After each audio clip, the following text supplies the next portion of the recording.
jabaatus kan kana caalu yoo kan kana oliis kan kana gadiis haa ta'u wanti hundi fayyadamaa wanti hundi keessa jira bakki xiyyeeffannoo kun warri rifeensa keessatti warri rifeensi irratti qaatee baay'ee akka gootanii fi waan qabdan filannoo keessa walirratti baay'ee sirriitti tokkoon isaa bareedaa ta'e tokko isinii qabadheen dhufe wantoota asirratti isinitti mul'atu kana maaliif akka fayyadu maal akka ta'ee fi maal akka ture isinitti himuuf hin deema. Bakki jirtanitti nagaan isiniif haa ta'u akkam jirtu nagaa keessanii ani baay'ee nagaa kooti dhufeen jira haaraa taatanii isinis baga nagaan dhuftan haaraa taatanii dhuftan subscribe gochuu viidiyoo jaallattan like share gochuu sabastaatii keessan koomentii irratti na barreessuun dhageettummaan wajjin tura viidiyoon kun isiniif bakka kana wanni isinii ka'u wantoota kana waan xiqqootti fayyadamuudhaan rifeensa akka kanaatti dukkana roobaa fakkaatee baay'ee nama sodaachisu kan akkamittiin akka sirreeffachuu akkamittiin akka lallaafisuu dandeessan maaltus furmaata akka ta'e kuni gahee maalii akka qabu video kana keessa argattu jechuudha. Wantoonni kun avokaadoof oliif oilii qofaadha. Kun hundumti isaa biyya keessa jira. Biyya keessa baay'inaan jira. Indoom avokaadoon baay'ee gatiin isaa diskaawuntiidha natti fakkaata isa kaanirra jechuudha. Qaala'insa biyya keenyaa ni beektu garuu avokaadoon biyya keenya keessa gatiin isaa hamma tokko baay'ee bareeda.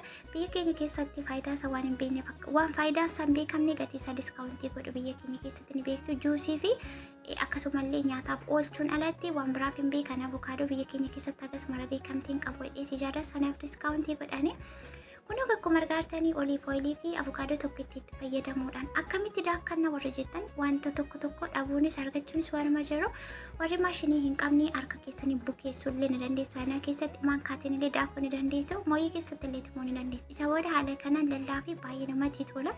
Faayidaa hedduu of keessaa qaba akkasumallee rifeensa dheerachuudhaaf gahee guddaa kan qabu tiriitmentii rifeensaaf ta'u baay'ee bareedaa kan ta'e viitaaminoota birootiin hedduu of keessaa kan qabu jechuudha. Kun warri beektan beektu warri hin beekne kun rifeensichi kana fakkaata humni isaa kun haala kanaatiin jechuudha. Homaa gochuun hin danda'amu kennaa erga ta'eeti waan sana akkamittiin akka qabachuu dandeessan barachuutu mala fala itti barbaadutu isinirra jiraatan alatti isa kana ofirraa buqqisni kan bareedu kana win ofitti godhachuun hin danda'amu yoo artifikaal yookaan immoo wiikiitii kan keenya kan hin taaneen alatti wayyaan ergi isaa bulee fokkisaadhaan kan ofii kan namaaf caalu hin jiru. Kanaaf iyyuu kun haala kanaatiin jechuudha argitanii rifeensi sun goggogaa baay'ee ulfaata haalli isaa ulfaata waan ta'eef keleriin maaskii sanaallee jijjiiramee jira yookaan halluun isaa jalqaba irratti argitaniirtu baay'ee giriinii ta'e bareedaa miti. As kanarratti garuu gaafa rifeensa irra baay'ee jijjiirame maaliif rifeensi sun baay'ee jajjabaata gargaarta waan ta'eef isa akka kana namoota hedduutu qaba jechuudha maaliif kennaadha waan ta'eef homaa gochuun hin danda'amu. Kanaafuu rifeensa akkasii immoo isaa akkaataa qabannaa keessanii wantoota itti fayyadamtan seera qabeessan itti fayyadamtu taanaan dheerinni isaallee ni saffisa. Rifeensa akkasiin guddata jechuun miti rifeensa akkasiitu irra caalaatti guddata. Garuu wantoota itti fayyadamtaniif akkaataa itti fayyadamaa keessanii murteessaadha. Yabbina isaa argitu baay'ina isaa argitu. Kana keessaa tokko ta'uun kan hin oolu waan ta'eef wantoota akkasiitti kan fayyadamtan yoo ta'e rifeensa keessan yerootti fayyadamtan keessattuu ofii keessan ofirratti kan hojjetattan yoo ta'e torbanittis ta'e torbee lamattis ta'e akkasiniif mijate akkasiniif danda'ametti waan akkasii hojjetachuudhaan itti fayyadamuu dandeessu. Yoo immoo mana keessatti qopheeffachuu hin dandeenye oilii akkanaa bitachuu dandeessu. Oiliin avokaadoo jira, oiliin zayituunii jira. Garuu as gubbaarratti wanti isiniin jechuu barbaadu rifeensa kamuu qabaadha. Wanta akka kireemii ta'e qibaatii fufurdaa ta'e fasaashii qibaatii fasaashuu kan dhangala'aa ta'e haga tokko xiqqeessu qibaatii kireemii qabu immoo baay'inaan kan itti fayyadamtan yoo ta'e isaan kun baay'ee faayidaa qabu. Isinummaanuu warri beektan biyyi tokko bakka kana dhumni isaa maaskii erga itti dibdee maal gootee booda feestaalitti hidhuun daqiiqa muraasa booda miicamee kun kanarra jira. Kun immoo erga miicamee qulqullaa'ee booda argitanii ammallee sanuma wanti jijjiiraman jiru jettanii akka abdiin kutanne siisteema baay'ee jira kan isin itti fayyadamtanii jechuudha. Namoonni tokko waan qaban san lafa kaanii waan keessi isaanii hawwuuf fedhii gara isaanii argachuu barbaadu garuu fedhiin namaa daangaa hin qabdu.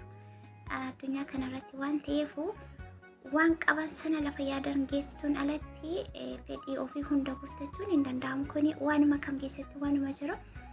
Erga waan akkasitti fayyadamtanii dhumarratti immoo isaa istiishoorii akkasiitiin ho'istanii xiqqoo ho'istanii rifeensa keessan fataa zanaa godhachuu dandeessu. Ispeeshaalii ijoolleen ala jirtan meeshaalee garaagaraa bitachuudhaaf wantoota isin fayyadan waan akka qibaatii waan akka istiishoorii faashinii hordofuun tokkoffaadha. Garuu akkaataa itti fayyadaman wallaaluudhaan yeroo tokko itti ilaaltanii yeroo lama ilaaltanii isa booda zibaalaa keessatti kan gattan kanaachi akka qoruuliyoo walitti qabdanii kan mana keessan saantimii keessanitti naafuu waan baay'eetti kisaaraa taatu jechuudha. Kanaafuu waan qabdan seera qabeessan hojiirra oolchanii itti fayyadama waan barbaadan bira ga'uu dandeessu. Kun egaa warra rifeensa akkasii qabdanii fi maal gochuu qabna maaltu nuuf furmaata akka manaa wayyaa warra jettanii viidiyoon kun isinii baay'ee isin fayyada. Haga xumuraatti daawwachuun hojiirra oolchaa itti fayyadamtanii jaallattanii wanta isin fayyadee dhuftanii akkasitti himtan abdiin qaba koomentii irratti.